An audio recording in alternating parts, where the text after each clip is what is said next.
Nine-time Nobel Prize nominee Aldous Huxley once said, "Facts don't cease to exist because they are ignored." More than 80% of Somalilanders, including myself, have only ever known and experienced the Republic of Somaliland's government, flag, currency, and constitution. We have only ever known and experienced our capitals, our regions, and our leaders. Yet, the world has been telling us that we are part of Somalia, a country that vast majority of us have never known. If we are part of Somalia, then why haven't Somalilanders seen any president from Somalia visit Somaliland for more than 32 years? If our capital, Hargeisa, is part of Somalia, then why wouldn't the Somalia president visit his country's second biggest city? If we really were part of Somalia, then why has Somaliland held national elections that Somalia had no part in? And if we were really part of Somalia, why do Somalilanders, millions of us, come out every 18 May for 32 years to celebrate the restoration of Somaliland's sovereignty? The fact is, Somaliland is a country by every definition, other than the world admitting this truth. What's more, under no reasonable definition, other than a short period that ended 32 years ago, is Somaliland part of Somalia. That the international community wants to pretend the emperor is clothed doesn't mean these facts cease to exist. The fact is, Somaliland is not a secessionist state. The fact is, Somaliland, we received our country's independence from Great Britain in 1960 and was recognized by more than 30 countries. The fact is, in 2005, the African Union fact-finding mission told the world that the union between Somaliland and Somalia was unratified. The fact is, in 1991, we reinstated our sovereignty. We're asking the world to respect and to deal with us factually, legally, and most importantly, as an equal partner. We're asking the world to honor the Montevideo Convention and their duty under Article 7 of the Convention that protects independence and sovereignty.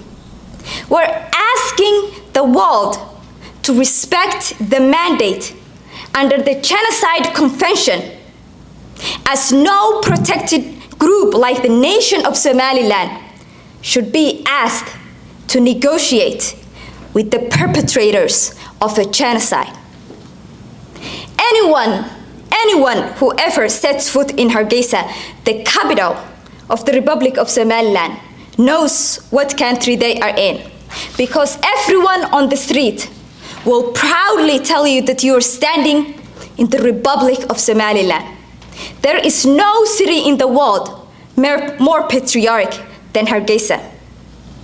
So what is the world doing when they tell us, despite our democratic vote, our flag, our currency, our institutions, and most importantly, our will, we must instead bow down to the remnants of a country whose last democratically elected government was taken out over half a century ago?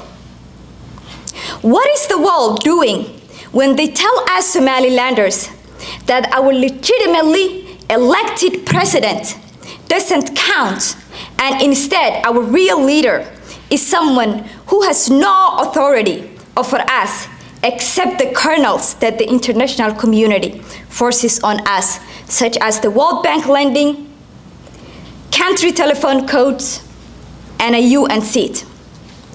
Do they not see that this is yet another failed attempt to tell a foreign people how they should live?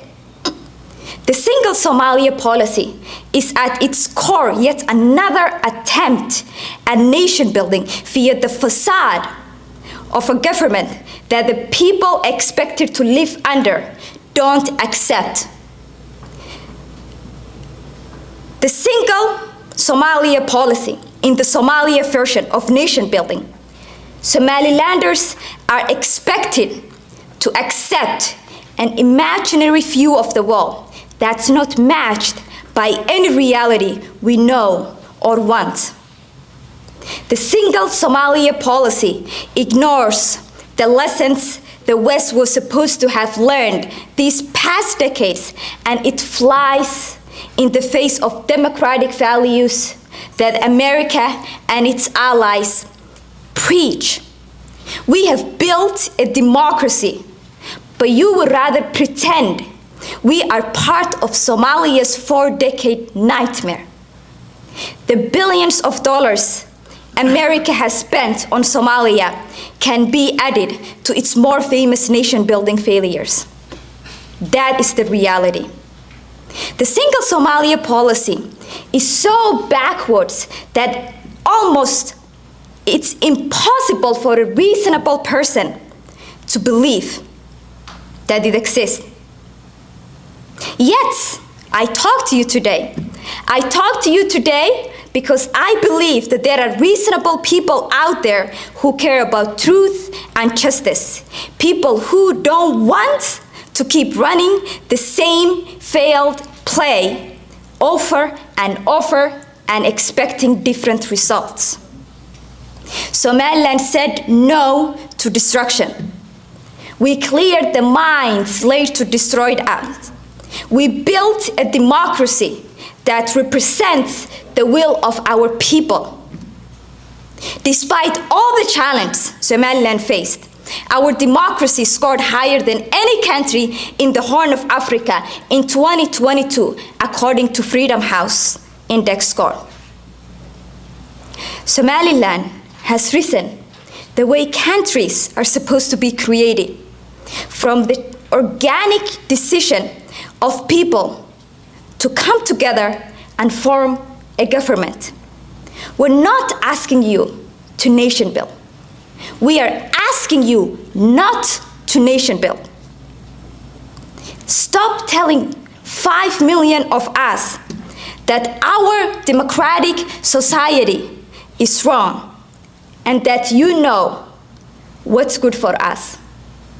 We ask nothing of the international community other than to recognize the indisputable facts on the ground. Somaliland is a country, and the whole world will be better off when we stop pretending otherwise. Thank you, everyone.